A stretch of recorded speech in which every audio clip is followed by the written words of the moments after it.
नमस्कार मित्रांनो, आज आपण भेट देणार आहोत नांदेड किल्ल्याला, ज्याला नंदगिरी किल्ला म्हणूनही ओळखले जाते।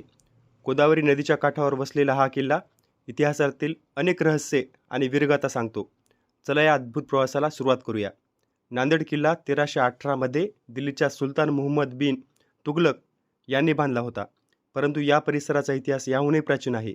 नंद आणि सातवाहन राजांनी या प्रदेशावर राज्य केले आणि वाशिम येथे सापडलेल्या ताम्रपटानुसार नांदेडला नंदीतात म्हणून ओळखले जात असे। त्यानंतर 1358 मध्ये हा किल्ला बहमनी सल्तनतच्या अधिपत्याखाली आला।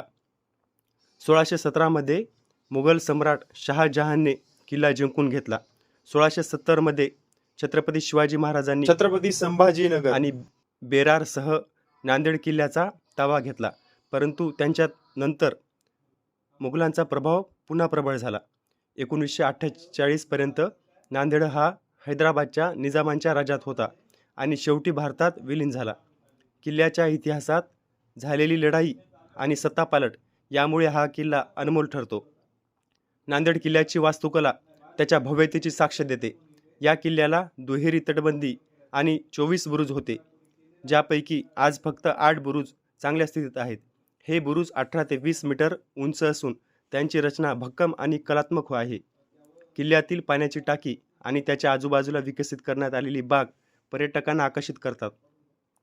येथून गोदावरी नदीचे आणि आसपासच्या परिसराचे विहंगम दृश्य पाहायला मिळते। नांदेड रेल्वे स्टेशन पासून किल्ल्याचे अंतर सुमारे 3 किलोमीटर आहे आणि मुख्य शहरातून इथे पोहोचायला फक्त 20 मिनिटे लागतात। किल्ल्याच्या प्रवासादरम्यान तुम्हाला इतिहासाचा एक अनोखा अनुभव मिळेल।